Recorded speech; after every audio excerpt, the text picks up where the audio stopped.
Did you know that Python 3.0's SciPy library has an inbuilt stats module brimming with a wide range of statistical functions?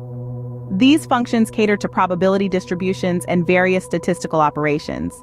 An understanding of these functions can be a game changer for data manipulation and analysis.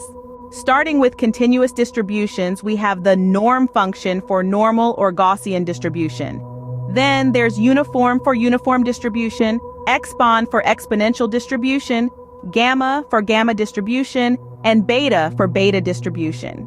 We can also use chi2 for chi-square distribution, t for students t distribution, f for f distribution, and log norm for log normal distribution.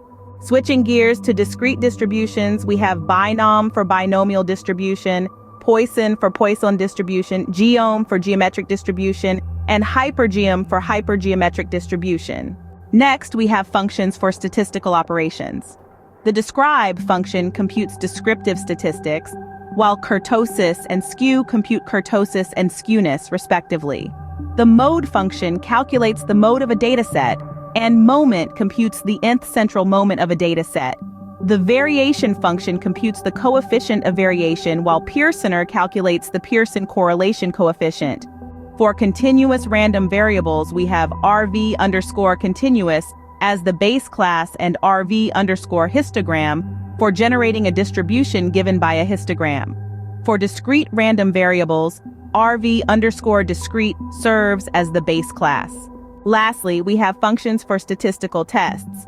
T-test_1samp is used for a one-sample t-test, t-test_ and for an independent two-sample t-test, chi-square for a chi-square test for independence, Ks_2samp for a Kolmogorov-Smirnov two-sample test, and Mann-Whitney-U for a Mann-Whitney rank test on two independent samples.